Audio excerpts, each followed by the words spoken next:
Welcome at the Women in the Marine Industry International Breakfast Session, and I hope you're enjoying the breakfast. While you're eating the breakfast, I would love to give the word to Leslie Robinson, the Chief Executive of the British Marine. Thank you. Right. Good morning, everybody, and welcome.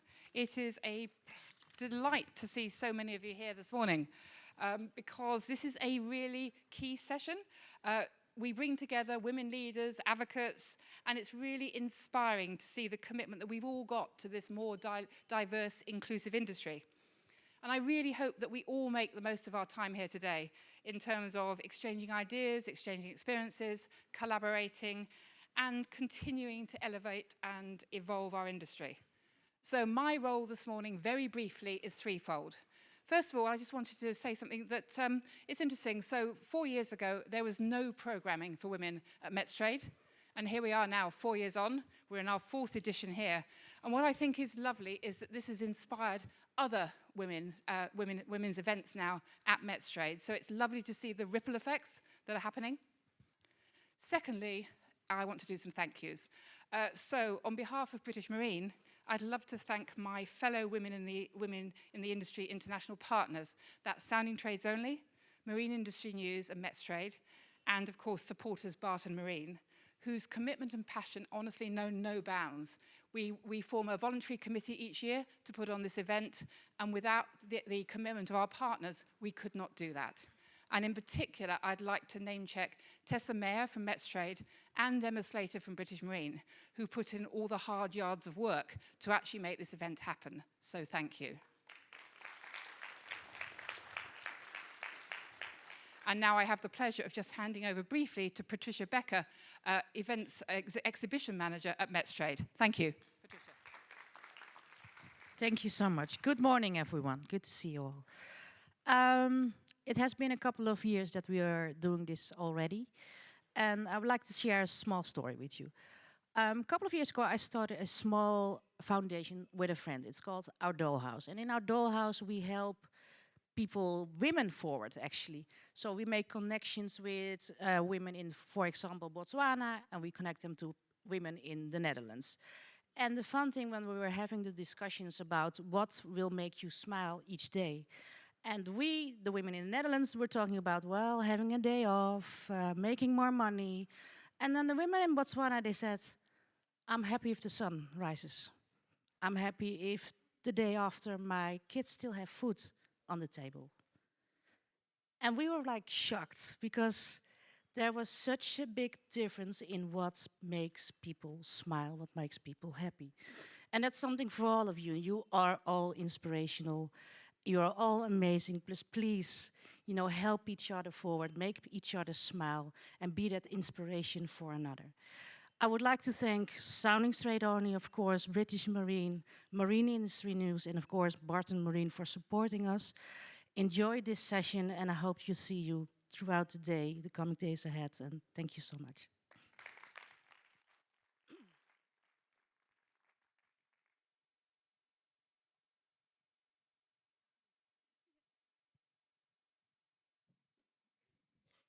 Good morning, everyone. I'm Lindsay McClay, and I also sit as part of the working group for this event, which I have done for several years and greatly enjoy being a part of.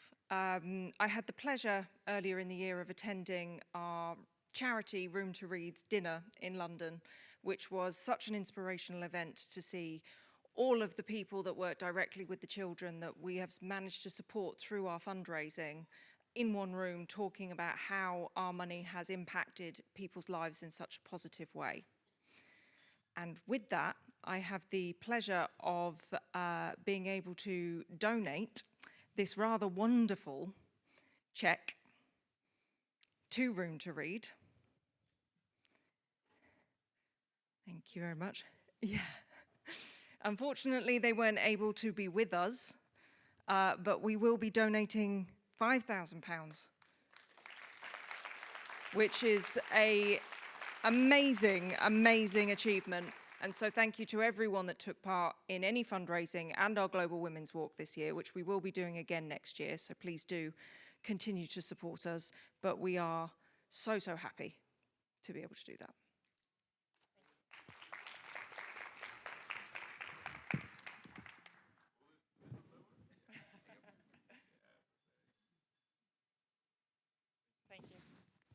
I'm now going to hand over to Michelle Goldsmith, who is the Vice President and General Manager of Soundings Trade Only. Thank you. Well, Charlie from Room to Read couldn't be here, but he did put together a video for us. We wanted you all to understand the impact of the Global Women's Walk and this event and where the money is going. So, gentlemen, if you could put Charlie on the screen, that would be fantastic. Hello, good morning. My name's Charlie, and I'm honoured to represent the charity Room to Read. And thank you so much to Women in the Marine Industry International for choosing to support us this year. Although I'm not able to join you in Amsterdam, I am delighted to still have the opportunity to share about the impact of your amazing support across 2025. At Room to Read, we know that tragically, 122 million girls around the world aren't in school, and 2/3 of adults who can't read are women, making literacy a gendered issue. We are so grateful to Women in Marine Industry International for championing Room to Read's mission to end this gender inequality through education. We do this by supporting adolescents to develop life skills so that they can advocate for themselves and chart successful life paths of their own choosing. Room to Read has so far reached 4 million adolescents across 12 countries. In 2024 alone, more than 625,000 girls participated in our gender equality programming, with 91% advancing to the next grade and 81% of graduates enrolling in higher education or employment. This is a huge achievement, considering the challenges in the communities that we work in. Most importantly, we know that those numbers represent so much more than just individuals. Families and communities always benefit from investment in girls. Your support makes it possible for girls not just to imagine a better future, but to build it for themselves. At Room to Read, it is our privilege and honour to see the potential of girls realised every single day, through the determination of a girl who stays in school when circumstances threaten to pull her out, or through the tenacity of a girl who resists early marriage to complete her education. This partnership with Women in the Marine Industry International has been truly international in its scope, with the Global Women's Walk campaign earlier this year, reaching supporters everywhere from Southampton in the UK to Queensland, Australia, Hong Kong, Annapolis in the US, and of course, Amsterdam. Women in the Marine Industry International has already raised an incredible $5,000 in 2025. To give you some context around what this means, this is already enough for us to work with 20 adolescent girls for an entire year to develop life skills that promote gender equality, supporting them to stay and succeed in school. We could also train 20 social mobilizers, who are local women mentors who guide, champion, and advocate for adolescent girls for the entirety of their secondary education. We could also produce 1,000 graphic novels designed to inspire and inform adolescents to overcome real-life challenges in school and beyond. You're now going to see a short video that will help you give a stronger sense of what Room to Read's work looks like. If you'd like to know more about us or make a donation, there are flyers at your seats with all the information you'll need. If you still have more questions, then please don't hesitate to reach out to us directly, and I'd love to get in touch. Thank you so much in advance for any support that you're able to give towards Room to Read's mission to end gender inequality for education. Together with Women in the Marine Industry International, we are transforming lives. Let's work together to build a future where every girl has the chance to succeed.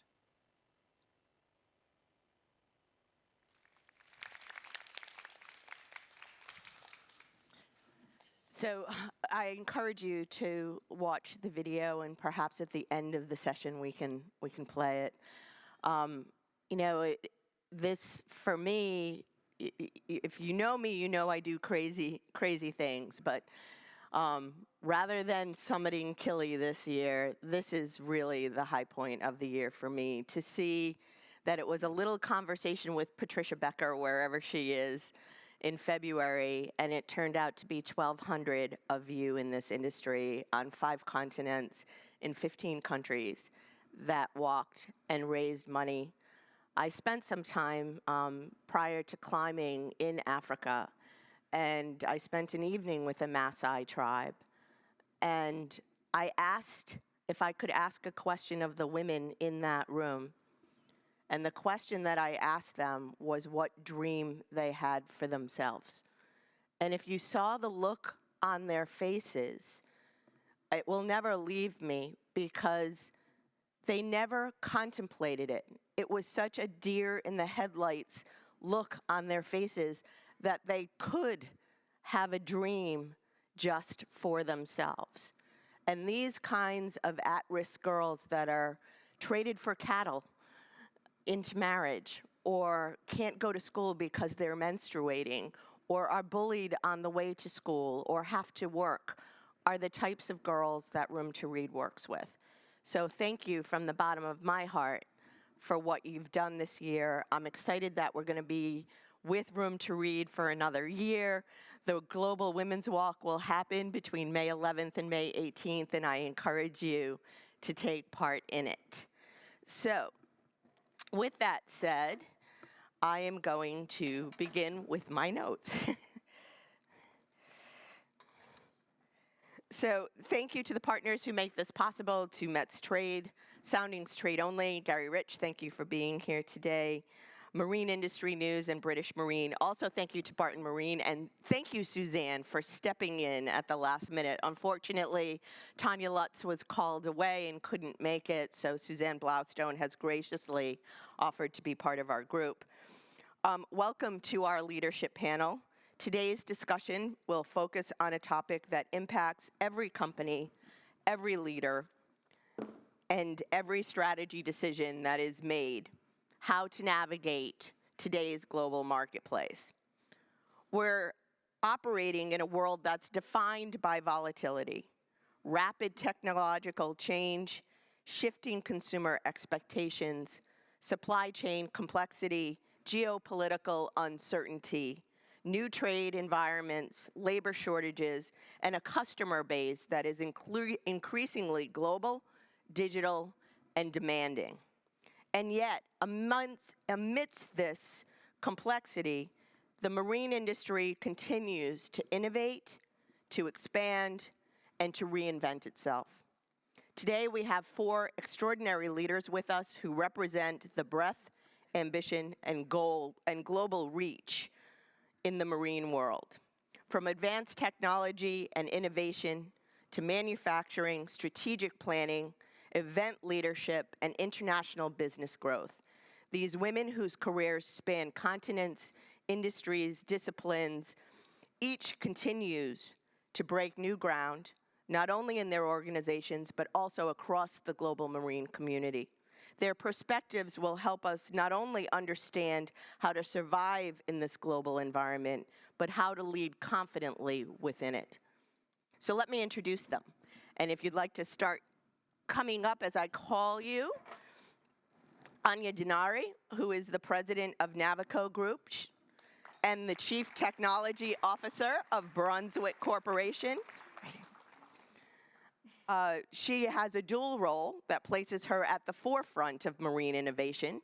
She has led the industry's most influential technological strategy, one of them, shaped by ACES and Boating Intelligence. And she previously stewarded Brunswick Boat Group's global portfolio. Her career spans automotive, industrial, and consulting. She's worked with companies like ZF, McKinsey, Bain & Company, Ford, and Ingersoll Rand. So welcome, Anya. Andrea Tetto, who is the Director of Business Planning for Yamaha's U.S. Marine Business Unit. She oversees business planning, product management, and cost strategy for one of the most foundational brands in the marine industry. She is a mechanical engineer with advanced degrees in production engineering and business strategy.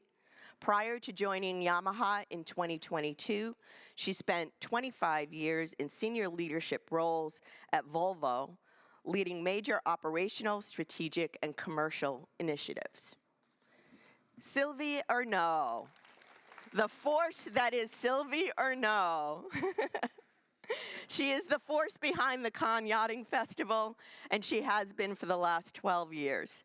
Under her leadership, the festival has become the largest in-water boat show in Europe and a global benchmark for luxury, experience, and innovation.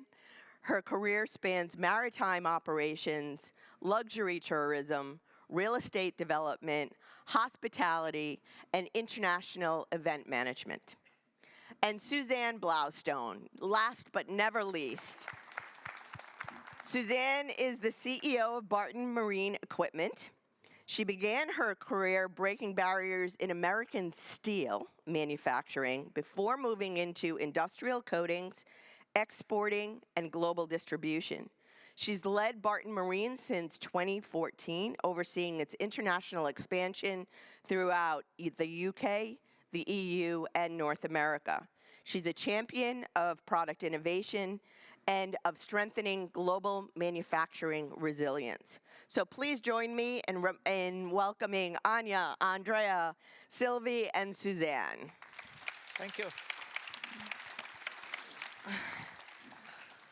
Okay, and for those of you standing in the back, there are some seats here. We don't bite. You can sit in the front row. There are seats scattered, so if you get tired of standing, please take a seat. So, welcome everybody. You can say, is everyone awake? Anyone have a really good win that they want to share with the group? Jill, I'm going to call on you because you just had a big event in Fort Lauderdale, didn't you? Stand and tell the group.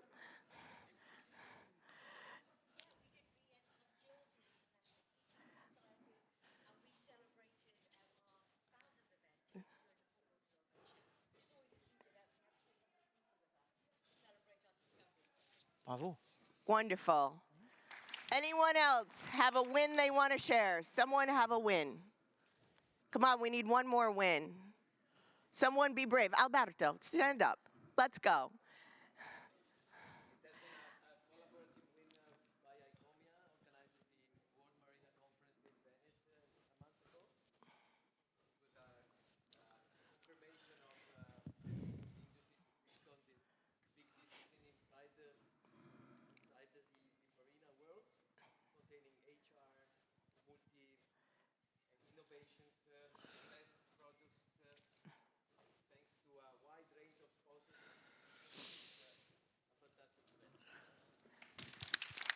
And what he didn't tell you is he had to change locations last minute and kept his cool. So congratulations to you. Okay, so we're going to begin our panel, but I like to begin with something positive, so thank you for sharing your wins. So we're going to start with leadership today.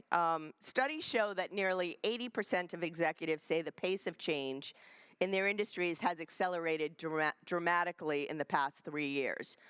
A Deloitte survey said that 70% of senior executives say that they're exhausted by the pace of change. And several studies noted in 2024 that it was the highest rate of turnover at the CEO level.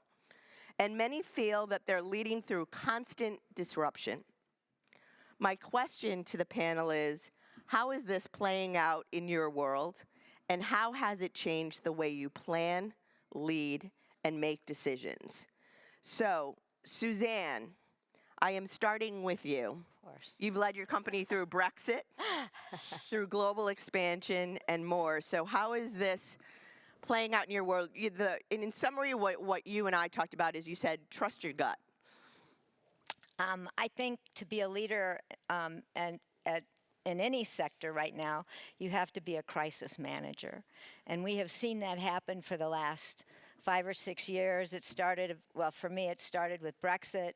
It went on through the supply chain problem, through the pandemic, and then through all the new regulations that have occurred in Europe because of the Brexit decision. And then on now into kind of a world in unrest. So I think that you have to be a crisis manager if you're going to lead any company these days. I think one of the stories that resonates with me when we talk about leadership is there are times when you just feel overwhelmed by some of the things going on around you. And I always remember Ellen MacArthur, who was a beloved female sailor, broke records solo sailing around the world. And she was being interviewed, and someone said to her, you know, how did you manage this? You were a solo sailor on a boat by yourself, and you had the ocean against you. It was slamming into the boat, breaking the boat and coming over the stern and coming over the bow. How did you manage to survive in that kind of a situation by yourself when the ocean was against you? And she said, it wasn't against me. It was me and the sea. Me and the sea sailed around the world. And sometimes I think we have to remember that and realize it's us and the world. And we are part of it, and we're doing it together. And you have to find ways to resonate with that through your career and through your leadership. Absolutely. And Anya, you said to me that this environment has reinforced a leadership truth for you. If you want to share what that leadership truth is. Yeah, I think I would certainly echo what Suzanne said, and I think it's, for me, a big part of it is working together with the team. I think it also kind of requires it has required over the last 5 years, a little bit of a change in approach, that we just need to be a lot more agile and flexible and resilient, right? And so the way we go about approaching things is we can't set a truth and expect that truth to be the same 12 months from now, because in today's world, it just isn't. And so as we go through any of our planning processes, we actually plan different scenarios. What if things go up? What if they go down? How are we going to handle them? Preempt any particular crises that might come up, and just ensure that we are planning accordingly. But I think it's, at the core, we've got to be, shift our approaches to be agile, flexible, and above all, resilient is really what we've done differently over the last 5 years, and probably will have to continue to do so as we go forward here. Yes, and you had also said to me, you don't have to be an expert in everything. Yeah. My friend Alicia always says, what can you see beyond the horizon? And if you can't see beyond the horizon, have people on your team that are on that other side of the horizon that can see it for you and can report in. So I think that note that you said to me about having that team that you really trust is important. Sure. Yeah, so and empowering the team is, I think, also really, really important, and listening, ensuring that we get all the diverse viewpoints, we build those all together, and we then, from that perspective, figure out what comes next. But yes, 100%, no one is ever going to be an expert in everything, and so it's all about the team. So I'm going to move on to global aspects of our industry. So the industry has been evolving. It will continue to evolve. It's evolving at a pace that I think is exhausting everyone. From supply chain globalization to digital integration. What I asked is, where do you see the greatest opportunities for modernization and reinvention in the industry, and what trends are shaping your long-term vision? And Andrea, you and I both are fans of Steve Jobs' quotes, and the one that you referenced is, some people say, give the customers what they want, but that's not my approach. Our job is to figure out what they want before they do. And he said, I think Henry Ford once said, if I'd asked customers what they wanted, they would have told me a faster horse. People don't know what they want until you tell them. And you also spoke to me about something that I call active listening. So if you want to elaborate on that. Sure. So innovation, we are all about innovation, and innovation for me is anticipation of what the customer wants, and we need to know what the customer wants in order to provide a good boating experience, and that involves autonomous boating, connectivity, reliability, all of those things. And in our world, we need to know we need to figure it out, what they want out of their boating in the future without they knowing what they want. The same way that Steve Jobs knew that we all wanted iPhones before we know we wanted iPhones. So that's the tricky part. And I think that's the challenge and the key to success. It's knowing, and also I think the way I believe it is the key to success and also how innovation starts is that we need to understand, innovation starts by understanding how the customers, listening to the customers, the active listening, of course, and how they use our products, but also go beyond that. It's like what they will want and need that they don't even know they want and need. And meet the secret sauce is actually really what they will want and need and how to meet those expectations. That's a long-term view, and that's really when you get successful. So.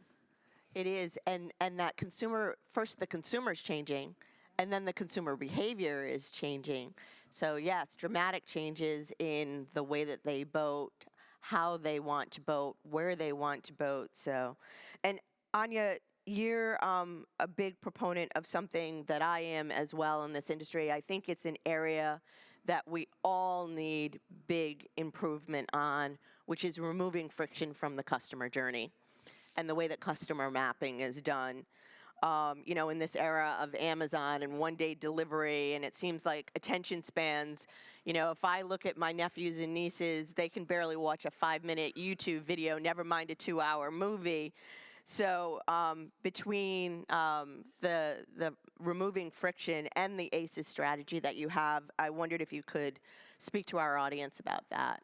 Yeah, 100%. And first of all, I completely agree. It's understanding what the consumer needs and pain points are before you go jumping into solutions, right? I think it's always easy to kind of jump straight to, I have this cool new technology or thing, but maybe it's not actually addressing a particular need that exists. So I think that's a really important part of it. But yeah, for us, certainly, we kind of try to marry together what the capabilities are, what the future technologies are, what we can learn from other industries. As you mentioned, I spent a good chunk of my career in automotive, and so there's a lot of parallels that we've learned from automotive that we can take and apply, adapting, of course, for this industry, but there's a lot of things that we can take and apply to meet specific consumer needs. I think ultimately what we are all looking to do here is expand participation in boating. I think there's probably no one in this room who would not agree with that statement. And so to expand participation, we have to make sure we understand what those points of friction are, and we have to remove them. And it's not going to be the same for everyone, right? In some places, it's going to be improved access. In other places, it's going to be better quality and reliability. In some places, it's going to be technology solutions like autonomous docking that are removing particular pain points. For other people, it's going to be lower cost solutions. And so I think what's really important for us to understand is what those points of friction are across the board, and then making sure that we then have solutions that address them. So, you know, as an example, it might be shared access that we do, for example, through Freedom Boat Club as a way of reducing the total cost of ownership, as well as some of the maintenance, etc. So that might fit the needs of one segment. The autonomous docking solution might fit the needs of another segment. So I think it's really about just understanding across the board what all those pain points are, training dealers, providing better service, ensuring quality is where it needs to be, and then addressing all of those to ultimately increase participation. It touches every piece of the customer journey, from when they're buying a boat, to when they're servicing a boat, to when they're adding equipment to a boat. It's as much about keeping them on the water and getting more people in. The expectation is it's going to be as easy as turning on a car.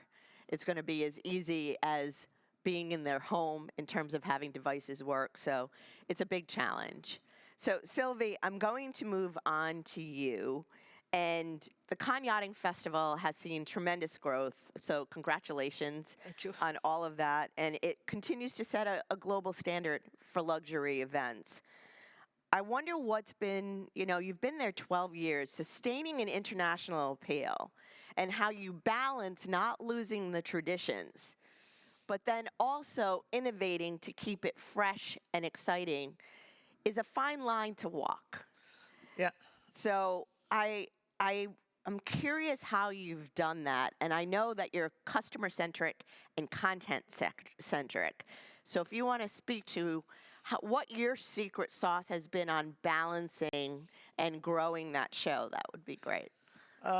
Secret, yeah. Let me tell you about my secret if you want. Clearly, a boat show, organizing a boat show is working on the content. The content is the key of the success of a show.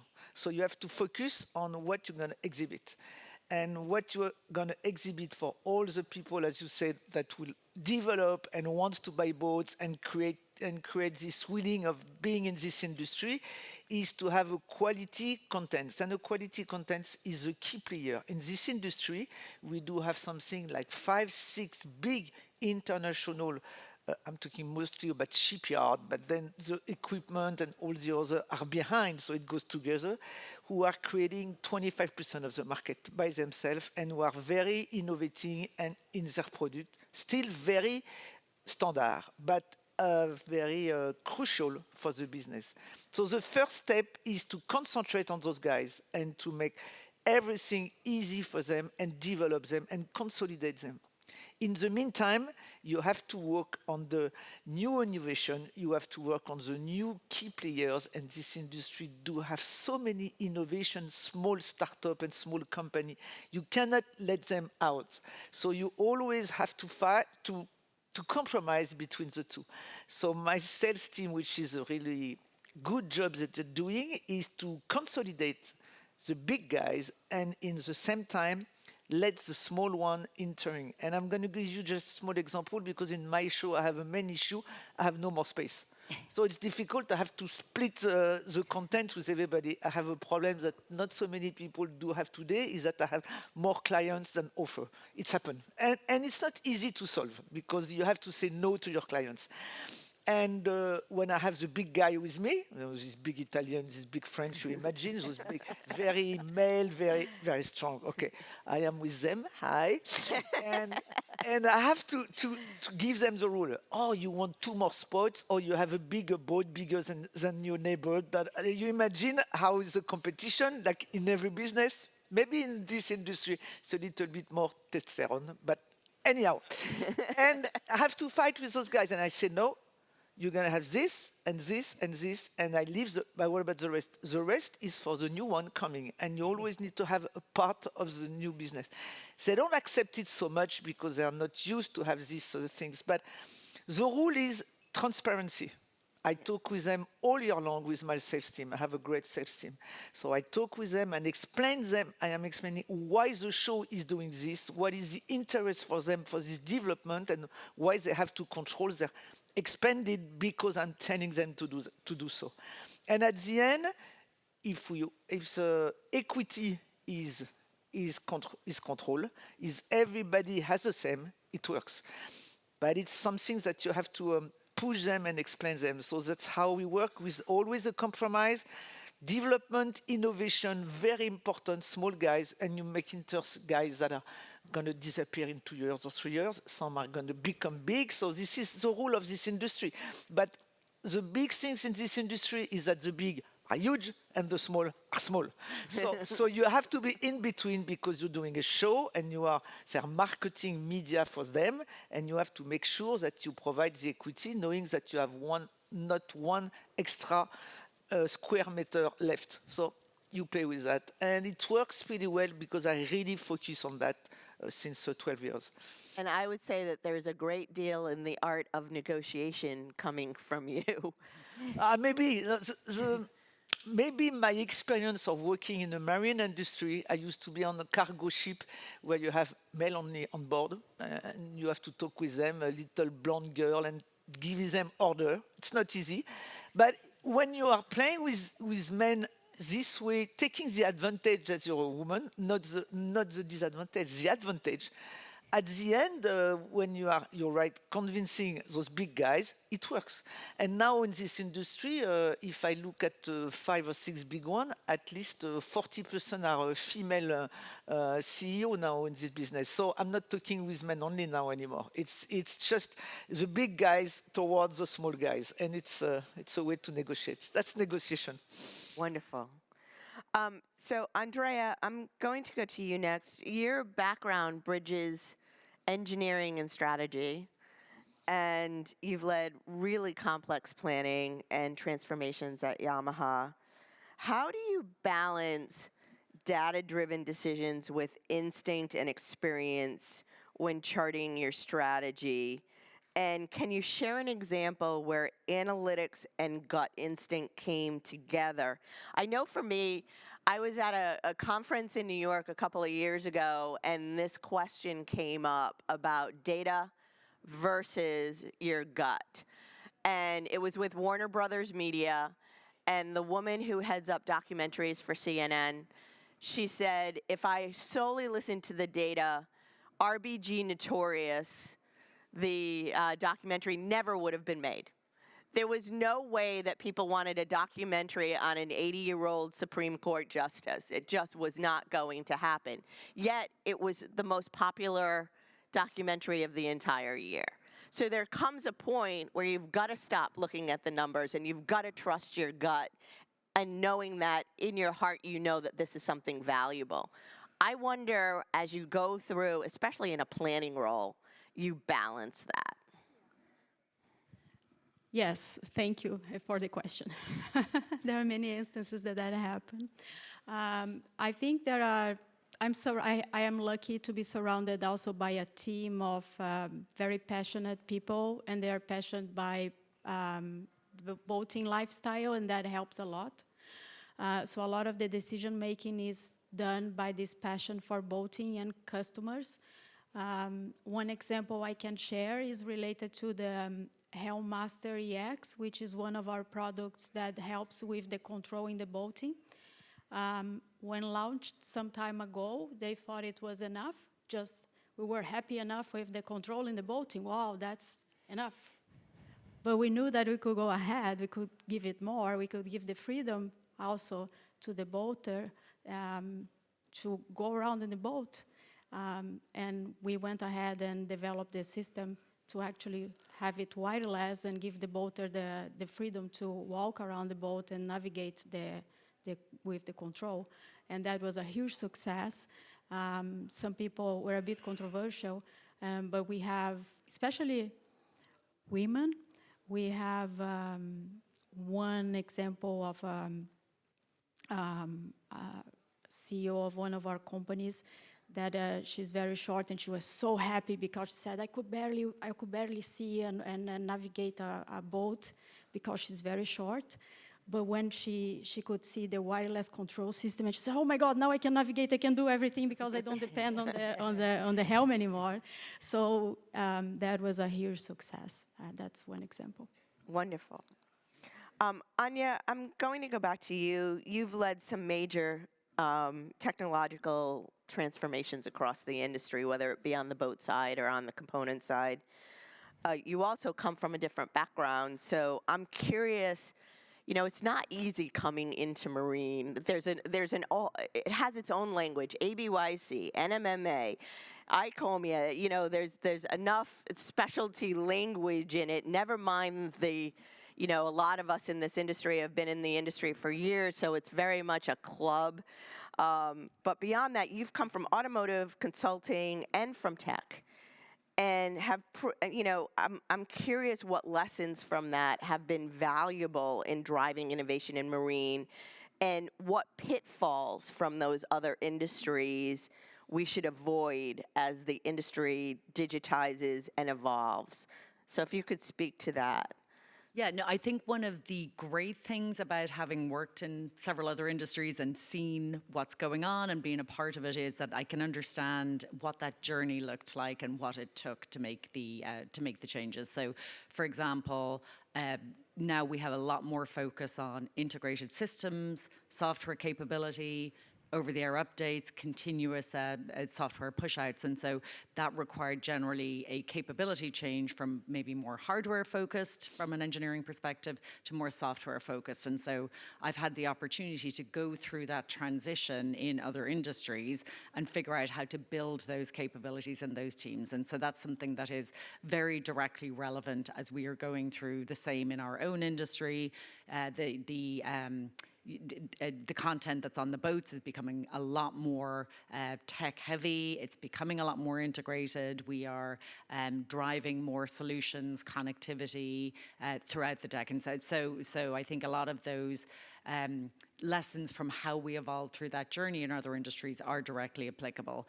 I think there's also a lot of investments that some of the larger scale industries have made that we can leverage in our industry. So, you know, the scale in automotive, for example, everything is in the millions of units. Yes. And so, you know, as you think about amortizing investment, you can do that over a much greater scale. We obviously cannot do that in our industry, but what we can do is we can take a lot of the core foundational elements, whether that's system architectures or validations or approaches to functional safety and whatever else, and we can apply some of those to our industry. So, you know, one of the examples for us is in our autonomous solution, we have a middleware solution that was originally developed for automotive. So the big investment in developing that middleware was already done in automotive, and so we're able to take that and adapt it and then not require us to do that same level of investment. So there's a lot of things that we can either in terms of learnings or in terms of investments that we can take and use in our industry. I would say in terms of pitfalls, first and foremost, it's understanding that our industry is not the same as other industries. And actually, it was one of the things that people said to me when I first joined this industry 5 years ago. In fact, it was Steve Heath from Chris Craft. I remember the very first thing Steve said to me when I joined the NMMA board said, "Do not think that this is automotive. Things are different in our industry; they will not apply." And I'm not just talking about the fact that we have 6 degrees of freedom on the water, and that we have no solid surface, and we have, you know, wind and waves and currents, but just, you know, how this industry works is very different. Certainly the scale is very different. What the consumer needs are different. And so I think the key pitfall to avoid is to not take and blindly adapt. It has to be within the nuance of what works in this industry, what our consumers need in this industry, and what it's going to take to make it successful. So that certainly is something I'm eternally grateful to Steve Heath for saying to me on day one, and something I certainly keep top of mind. You know, with everything that I'm thinking about is, will this work? Will it not work? How does it need to be adapted? Is it applicable? I think that's really important. That's great. And I love Steve as well, so I appreciate that he said that to you. I will say I do believe that it's very important to also look at other industries, though. I think one of the pitfalls for marine is that it doesn't look outside of the bubble. I make it a point to go to at least 1 to 2 conferences outside of the industry. This year I brought 2 CEOs from marine with me to an innovation conference. We actually, as Trade Only, are going to do an event that will combine the aviation industry and the marine industry in 2026, which I think is going to be very interesting. People that build small private planes are in very interesting adjacency to us in that it's low volume manufacturing, same concerns that we have in terms of manufacturing and product and supply chain and regulations. So, yes. So I'm going to go back to Suzanne. And Suzanne, you run a small to mid-size independent business of the people on this group in a global marketplace today. And I'm wondering what you think are the biggest current challenges for that type of business in this environment.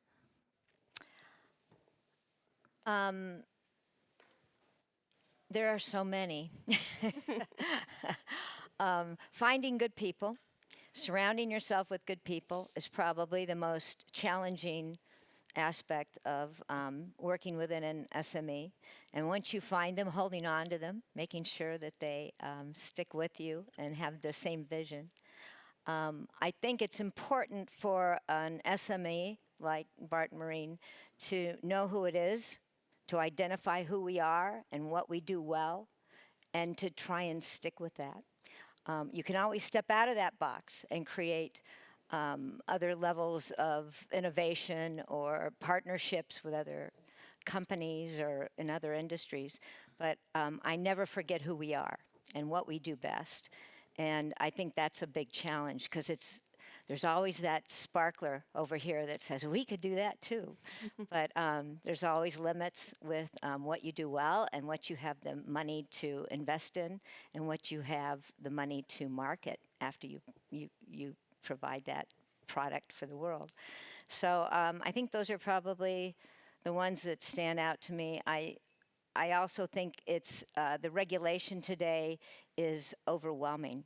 And being in the UK, we are, we have the regulations that we have to meet for the European Union, and we also have the regulations that we have to meet for the United Kingdom, and then we have the regulations for the rest of the world because we're a global supplier. And I think that the regulation is something that's overwhelming. Every day we hear about something else that we need to meet, and that means bringing in another team member perhaps to help you identify what you need to do to meet those regulations. So We spoke about that yesterday, actually. I led a global panel on tariffs and trade, and both Philip Easthill and Joe Lynch, who I think is somewhere in this room, talked about harmonizing standards and how that could be really helpful to marine businesses. So we're going to go on, and I want to talk a little bit about the human side of tech. Not just tech, but the human side of tech. So technology and AI are definitely transforming how we communicate, how we market, how we serve customers. But ultimately, people still buy from people. And community is really what builds loyalty. So my question to, I'll ask a couple of you, is how do you balance digital innovation with the human touch that builds that community and long-term brand trust? And if you could share an example of how technology has enhanced the personal side of your brand and experience. And I'll tell you, the conference that I referenced, what made me happiest about that conference, because I was wondering if it was going to be all AI all day long, was the focus and the golden thread through it was on the importance of events and micro events in terms of building your brand, telling your brand story, and building brand loyalty, and then using technology and AI in order to give the reasons and the why to be there. And it didn't matter if it was the woman that was designing all of the avatars for Real Madrid, or it was the CEO of Starbucks or the CEO of Sephora.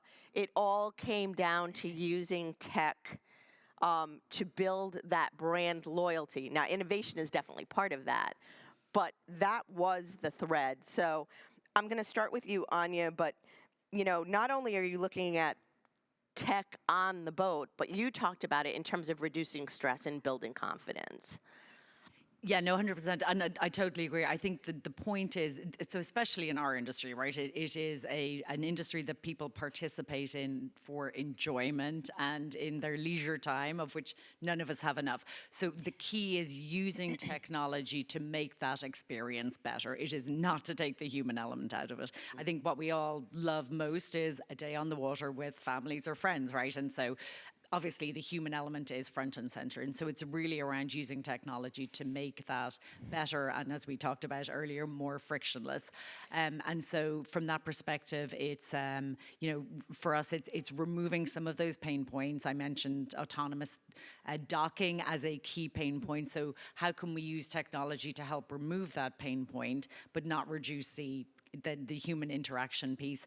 I think the same is true even in aspects like service, right? It's around using agentic AI. That's what we're all talking about today, but using agentic AI to make service easier, faster, more intuitive, but still ensuring that we have that point of contact. We also use a lot of technology as we think about general training, connectivity. I think connectivity is another key aspect.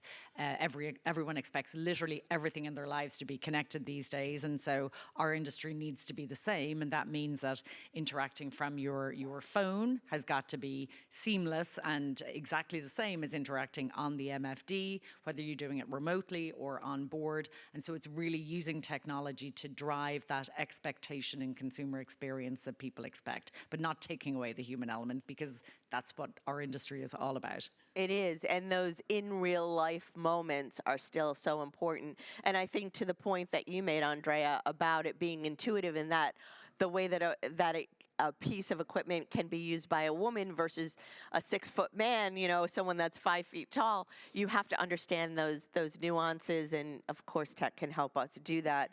Suzanne, you talked to me about using it in terms of translation and communication, but you said if someone calls my company, they are going to get a real person on the phone that's answering their question and not a bot. You know, being an SME, we are maybe a little bit behind the whole AI growth market, but we do embrace it. We do hope that we find ways that we can use the AI elements and the products that are available through software and connectivity to move us ahead. But we know, again, who we are, and our culture is that we answer the phone and we talk to people. People buy from people. And on my watch, our phones will never be answered by a machine. There'll never be there will never be a, hit 1, 2, 3, 4, 7, 8, 12. If you know who you don't want to talk to, then hit 0. We just won't do that. We answer the phone at BART Marine, and then we connect you to the right person.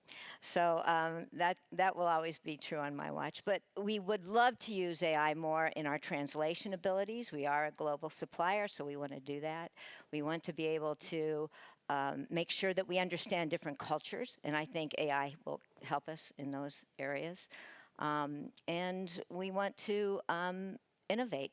And what we found is innovation is better if we can test products through an AI mode, if we can create something faster, if we can jump ahead in some of our CAD drawing work and move it forward.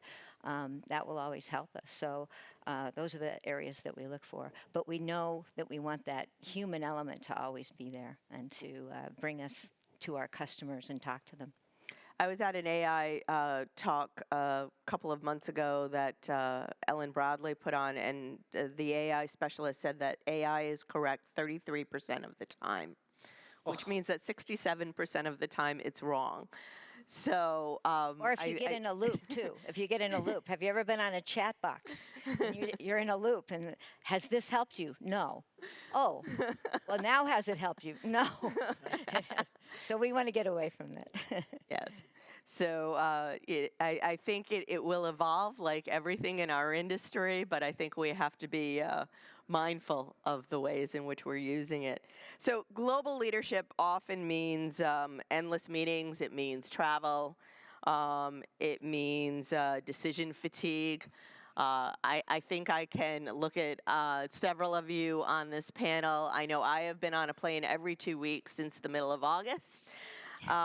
Yet we are expected to be creative and innovative and thrive on reflection, but most leaders say that they really have the space to be still or pause. And we all know that creativity really happens when you're still. In fact, a Harvard Business Review study said that 96%, and Forbes said 77% of executives struggle to find the time for strategic and creative thinking. Think about that. 96 and 77%, no time for it. So my question to the panel is, how do you create time for big picture thinking or inspiration in a world that runs at full speed? Are there routines or boundaries that help you stay effective? And how do you decide what not to do? My favorite Steve Jobs quote is, people think focus means saying yes to the thing you've got to focus on, but that's not what it means at all. It means saying no to 100 good ideas that there are. You have to pick carefully. I'm actually as proud of the things we haven't done as the things we have done. Innovation is saying no to 1,000 things. So I'm curious, and Sylvie, I'm going to start with you. You said that you have a clear process for how your team manages time and decision making. Yes, it's so important to have a clear process. Sometimes you don't apply it, but at least you need to have a clean one. And clearly, managing at the same time building a show, which is a 1 year work with a team, and thinking about the strategy and where we're going, which is more a 3 years long-term vision, makes those two things difficult. And clearly, my job is to have both vision and to have both action. So it is 18 months ahead that I'm thinking about strategy for the 3 years coming. Traveling with my client, doing all this crazy activity, 200% of my time, okay, but you're still having your idea, your market, your evolution, and you are a spectator, and you see all this. And then I share with my big boss, because they are big and they are very intelligent. So I'm sharing with them, smart people, what I think we should go, where the industry will be.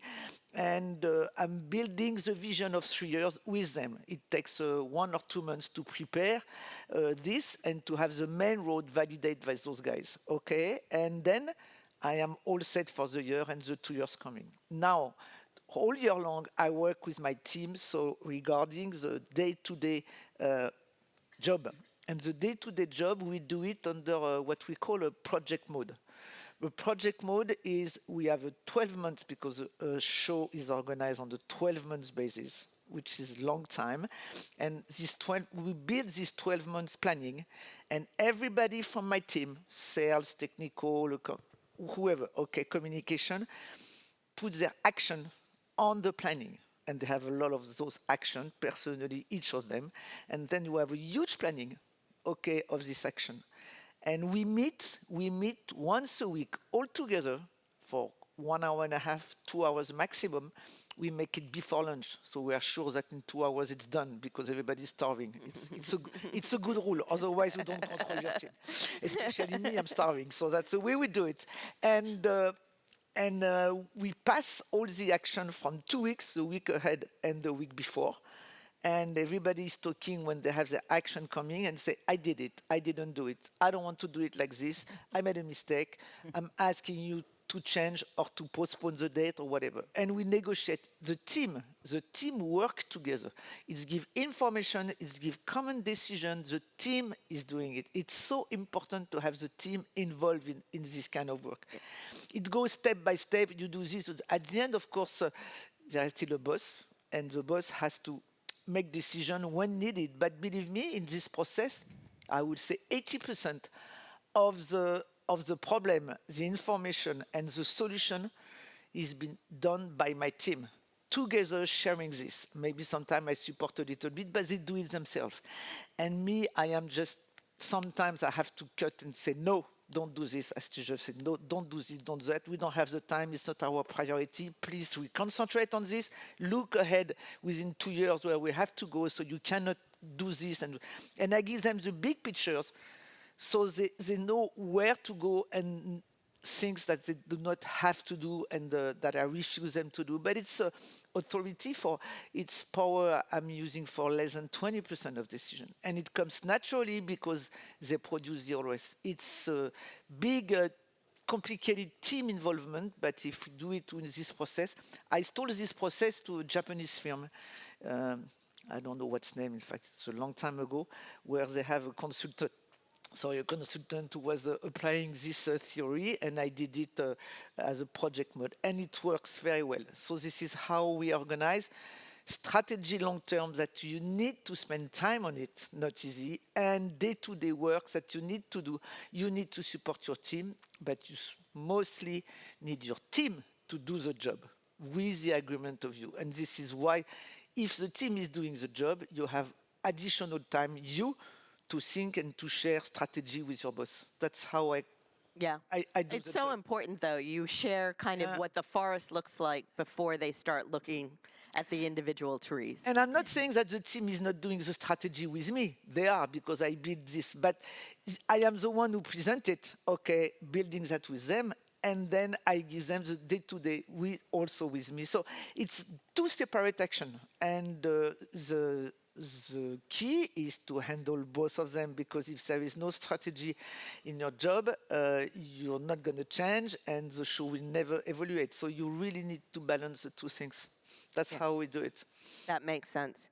So around the world, we're seeing restrictions and setbacks in women's rights and gender equality. That's why organizations like Room to Read are so important. Everything from economic participation to reproductive autonomy. As global leaders, my question is, how do you use your voice, your platforms, and your company cultures to support women within your organizations and across global communities? So Andrea, I know you believe in positive role models. So if you want to speak to that. And you said that you've seen some movement in the United States. Yes. Yeah, I can share a little bit what we've been seeing in the United States. In the U.S. Marine industry, if you look at we have been seeing positive trends. If you look at the National Marine Manufacturing Marine Association, we're used to an MMA. So the reports have been showing many different areas in the fishing,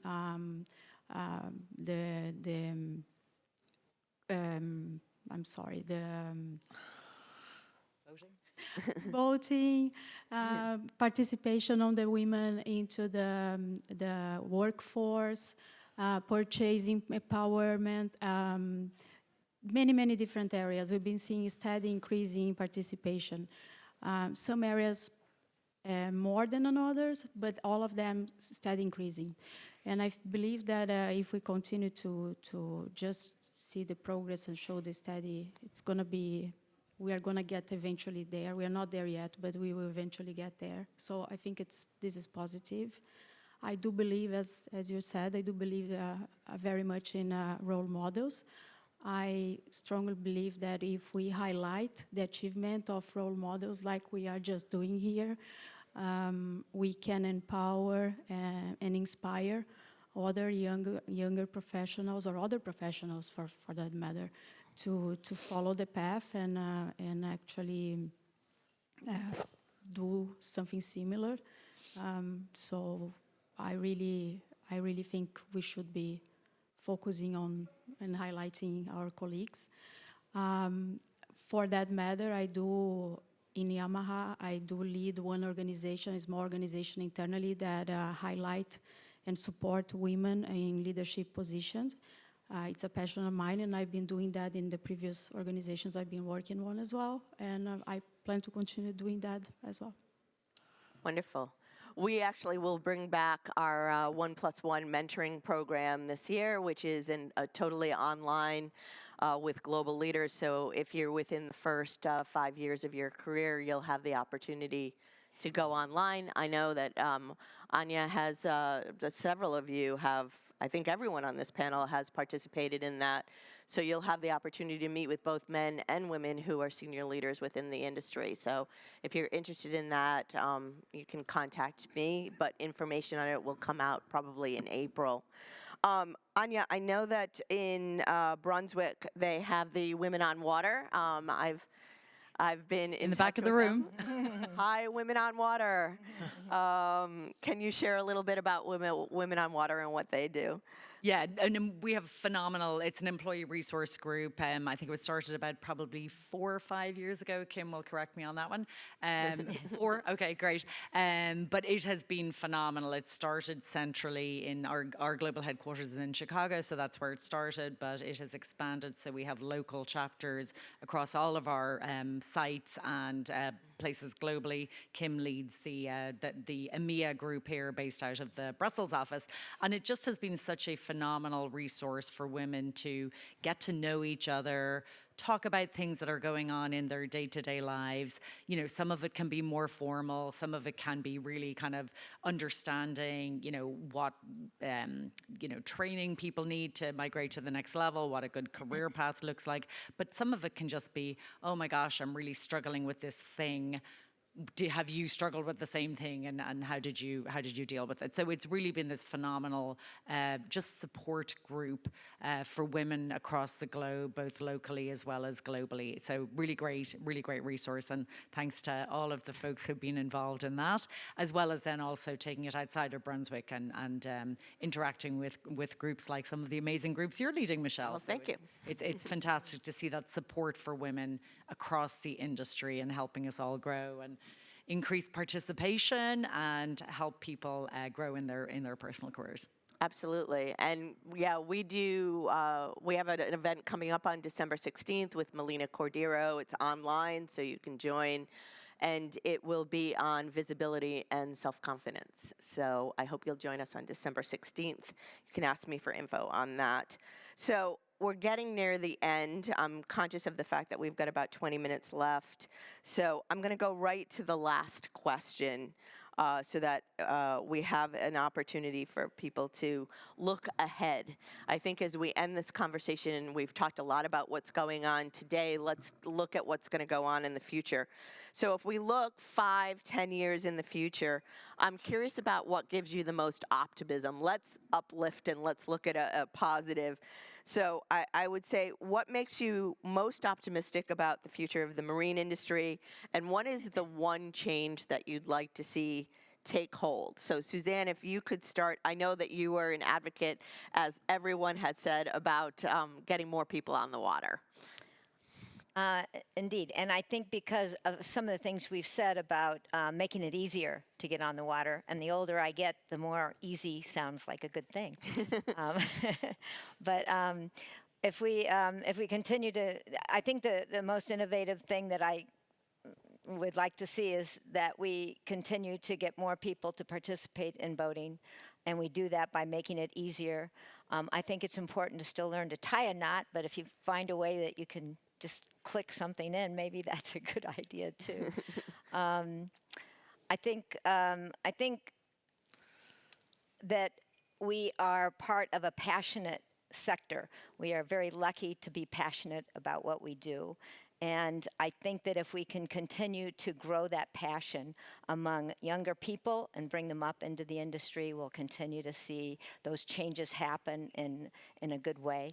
And I think that it's still the best freedom that we have to be out on the water.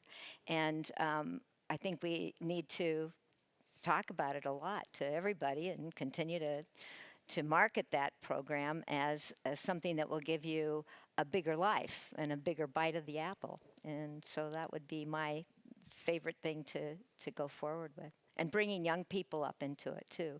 I think I've seen a lot of companies that have supported young people getting out on the water. Most of the companies that I know of that are SMEs usually have some kind of a program for sea cadets, or people breaking into learning how to sail or being apprentices in the industry. And I think that's important that we grab onto that and continue to nurture it. Yep, I think Andrea, you'd double down on what Suzanne just said, correct? Correct. So yes, I believe that technology is here to take away all the pain points of boating, as you earlier mentioned as well. And I think it's only going to progress for better and better, and it's going to open up for taking away the pain points, open up for many people that is afraid of boating or is overwhelmed with boating to get started. So it's really the change that I want to see is having more people taking up boating, as you're just saying, and taking care of environment as well, then I would say. Yes, and I think that was where you were going as well, Sylvie. You had mentioned that you wanted to see sustainability take a stronger hold. Of course, it's a major topic, not of our industry, it's a major topic in the world. And all the industry has to do it. Probably it's a big challenge for us because by definition, a boat is not very clean. And so it's clearly something that we have to do and to work on it. But sustainability in the development of this industry is a key of the future. So we definitely, through innovation and through the spirit and the education of the young, as we said, and everybody is concerned by that, and the industry will only survive if it's become. It is already making effort and it is better, but being clean is one thing, being really clean, and the future requires this, not only to blah, blah, blah, that you're not going to be too dirty, but just really taking care of the environment. So important. But it's not us, huh? When you see all the plastic in the water, when you see all the terrible things happening to our planet, it is clear that our marine industry has part of the job to do also and to move ahead in this, clearly. But it's going to come because I'm very positive with the young. The young generation do have some differences with us, clearly, and the times arrive at the office and the times they leave and the priorities they give to other things as their job. A lot of things are changing. That's the way it is. But at the end, they are much more conscious about this sustainability, about this protection of their planet. Of course, because they're young. So that's their planet, okay? So I think this is a very positive way to see this future, is to play with those young generation in this direction. It's my clearly position. Yes. Any last words of wisdom from Anya? No, would absolutely agree. I think I said it at the very beginning. I think the goal for all of us is to increase participation, help people understand what a phenomenal industry we have a privilege to be a part of. And we do have incredible passion and engagement from all those who are currently in the industry. And so what we need to do is build that same level of passion and engagement in whether it's women or people of different ethnicities or younger people. And so I think for us, what we really need to do for the sustainability of our industry is make sure that we understand what all of their needs are and how we are addressing them to hopefully get the next generation and everyone else who's not currently in boating as passionate and as engaged as everyone in this room is today. Absolutely.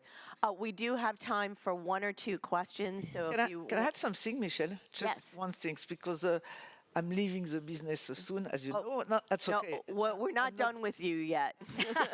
No, but I have a little message to send. You want me to do it later? I do it later if you want. Let's do questions and we're coming back to you. Okay, madam. You're the boss. Sorry. Oh, thank you. Thank you very much. Sarah Wallbank, August Race, Oceans Assured. So I'm part of a working group in the UK that's run by the University of Warwick that says that only 5% of CEO-led companies export. And we're working to improve that. I suspect it's probably, I should say I export, head up export in my company, so that's why they've asked me to contribute. And actually I'm looking at Suzanne because she is a mentor of mine and has helped me a lot over the years. But I suspect personally it's probably for the same reason that, I'm not keen on bringing my boat into the harbour because I think women's missteps and mistakes are more visible. That's one reason, confidence. But I'd be really, really keen to hear what your thoughts are as to why there aren't more women exporting than there should be. More women exporting? Leading export. Leading internationally. Export. So Suzanne, obviously your company exports, and why is the figure so low that CEO-led, female CEO-led companies is only 5%? I don't know. That's an interesting figure, Sarah. I didn't know that figure. I think that exporting, if you start from scratch and then decide you suddenly want to export to another country, it seems overwhelming. But once again, there's so much information out there. The professional organizations can help you. If you bring someone in, even just as a consultant, to try and help with the exporting concepts, you can do that. And we sell through network distribution. So everything we do is exporting pretty much. I mean, we have a big market in the UK where we're located, but we do have, export professionals in all of our distribution units. And so you can work with them to help you figure out how to get your products out. I'm surprised at that figure, and it's something that we need to work on. And I think we need to work on it in the professional organizations then to help people feel more comfortable about exporting. It is a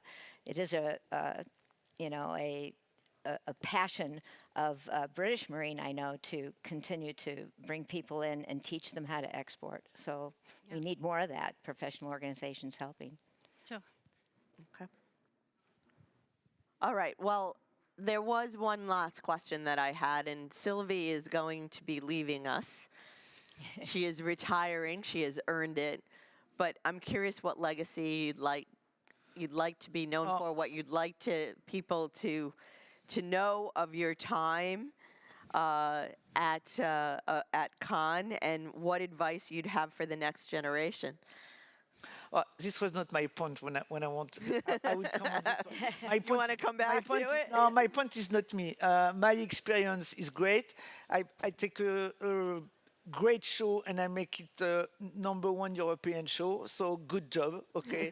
But a lot of people instead of me would have done it. I'm talking about women, of course, not men. And so the reality is here. My pleasure. And one of the key I have is succession, is passing the helm and passing it well. And I was lucky that with men only in the decision making of my big committee business company, I pushed them to have 12 months transfer with somebody else instead of a regular 3 months or 5 months, because business, nobody is impossible to replace. You do the job, you're gone. Like it goes everywhere. And sometimes in specialized job like us, the input you can give training somebody for 1 year will make things smoother and saving 3 years at the end. Okay, so this is what I've been doing with Constance. I'm lucky that my management said yes, and when you pick up the right person, which is the case, and she's a great, she's a woman, she's blonde, so it's 2 big quality already. And she's great, so she will do the job. She's passionate, and she will do it. So I'm not worried, and succession is here, and it's going to work very well. What I wanted to say was more than working 13 years in this business. When you asked me to come and to talk and a woman connected, blah, blah, I didn't really pay attention of that for 10 years. I was like this working, didn't pay attention on this. But in parallel, I'm just going to tell you a little bit of my life, just a little bit. In parallel, in my since 25 years, I'm running an association in a poor country, okay? And I'm pushing girls who are pregnant too early, because I saw what you present, and I've been doing this in parallel. I always separate private life and business life, and I never mention about this because it's something else. But what I'm very positive when you talk about future, additionally to sustainability, is also now the concerns of the business, the money, the power here, and the people who need that on the planet, which is half of the people at least, okay, and that it goes through action you're doing, through other actions that I'm personally doing myself. And the more I can see this flow of competence, expertise, support, and money going to the people who need that, mostly the girls, because it is true that it's more difficult for girls than for boys, even if we are treating both the case, because there are 50% girls and 50% boys, so we have to take care of everybody. It's a very positive way to see it. If we become more sustainable and if we become more transparent and spending and helping, and if everybody in this business is also doing part of his job for the other who just cannot do it, okay, and needs our support, I think it's a very positive conclusion. So I wanted to put my little experience in this conclusion. That's it. Well, thank you. Yes, it's important to have a ripple effect. Yeah. And to support Room to Read in the way that we did It's very important. So I would like to thank Anya, Andrea, Sylvie, and Suzanne. Thank you for your candor and your leadership, for the example that you set for women across this industry. Today's discussion reinforced that progress is not linear. Sometimes it's like this. Leadership is definitely not static. And the most meaningful innovation begins with people who are willing to challenge what's possible. So I thank you for that. And the last thing I'd like to say is, if you are privileged enough to live in a country where you can vote, especially as a woman who has rights within that country and wants those rights to remain, use your vote, your voice, and please, please vote. So thank you all for being here. Bravo. We appreciate you.